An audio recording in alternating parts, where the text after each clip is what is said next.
Ellen Burke was born on 8 April 1839 to Richard Burke and Mary Brown in the village of Broadford, which is about 12 miles due north of Limerick. I have been unable to find any records of Ellen in Ireland or for any of her family, so everything about her life before her marriage to Joseph Fitzgerald in Wisconsin in 1855 is just educated guesses. The only exception is for the marriage in Broadford of a man I believe was Ellen's brother, as well as the birth of an infant boy I believe was her nephew. Ellen's grandson, Joseph John Fitzgerald, wrote in the 1970s that, "I remember my grandmother telling me that she was on the streetcar in this country and noticed that everyone was in mourning. She asked who had died and was told that Taylor had died.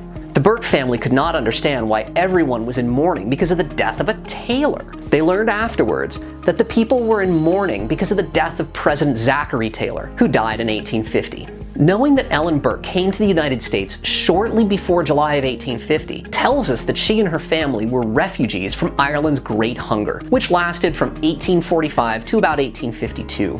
I can't document the Great Hunger in this video, so I'll leave that for the video about her parents. Check out the card above for more. Quick summary, I believe Ellen fled Ireland in the spring of 1850, arriving in Quebec City with her father, her brother Frank, and probably her mother or stepmother. Ellen's grandson, Charles Klein, noted that she stayed in Buffalo for a time before settling in Wisconsin. In Buffalo, if not earlier, 11-year-old Ellen Burke met a young man a decade her senior, Joseph Fitzgerald. I find it hard to imagine a young man in his 20s finding an interest in a little girl, so there must have been more of a reason why both the Burkes and Joseph Fitzgerald ended up in Manitowoc County, Wisconsin, and Buffalo. The reality is that people didn't immigrate alone. They followed family and friends, not just to a city or a state, but to a very particular small place, whether it was a tiny town like Cato, Wisconsin, or a few city blocks in a neighborhood within a big city. Whatever drew the Burkes to Cato, Wisconsin, they weren't the only ones. In 1850, the county had less than 4,000 residents. The Burkes were among more than 18,000 new arrivals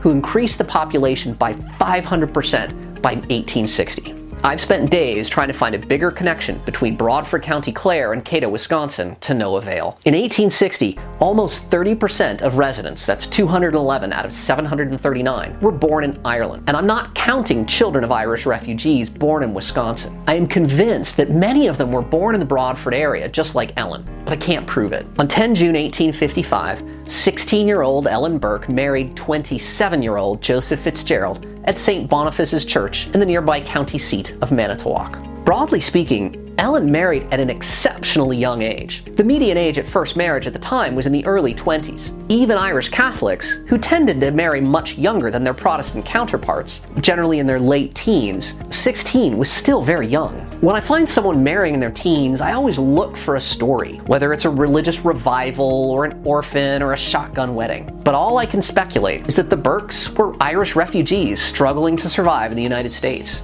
It's not an unreasonable supposition. Most famine refugees lived hand to mouth when they arrived in the United States. It was their grandchildren who became police officers and lawyers, doctors and entrepreneurs. On 6 January 1857, Ellen gave birth to her first child, Jane. She was followed by Mary 18 months later in July of 1858, and then Margaret in 1863. In 1865, 10 years after getting married, Joseph and Ellen Fitzgerald moved to the town of Lodi, Illinois, in Virgil Township. The town was renamed Maple Park in 1880. They had a son there, James, who was born in November of 1868 when Ellen was 29. Ellen later reported giving birth to 6 children, so 2 must have died very young. Considering she was just 29 when James was born, I suspect those 2 children were born and died in Maple Park.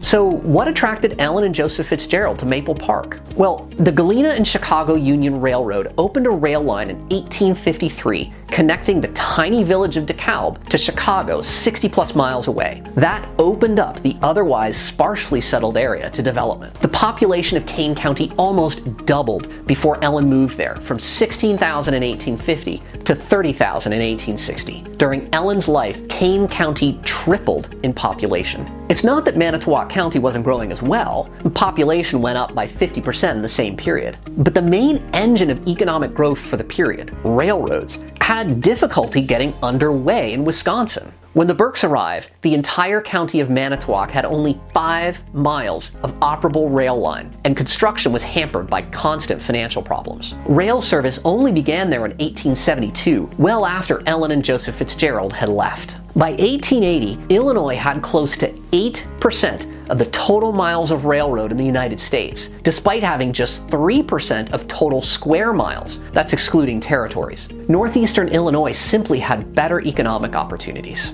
The move appeared to work well for Ellen and Joseph Fitzgerald. In the 1870 and 1880 censuses, they ran a saloon which they valued at $1,200. This wasn't a particularly valuable piece of real estate compared to some of the farms close by, but quite a few residents of the area owned substantially less. The Fitzgeralds were doing okay, and probably better than most famine refugees. In 1876, the first of Ellen's children, Mary, followed Ellen's precedent of marrying young, tying the knot at age 18 with John Klein, an Irish immigrant 12 years her senior. The marriage didn't last, ending in a divorce, an extremely rare occurrence for the time. Jane, known as Jenny, Ellen's eldest, married James Costello in 1888. Her third-born, Margaret, followed closely, marrying Alfred Dobson in 1889. By 1900, 61-year-old Ellen was managing a much smaller household, with her 72-year-old husband, now retired, and their only unmarried child, James, living with her as he started up a dry goods store across the street from their home. James married in 1901 and eventually moved to an apartment above his dry goods store.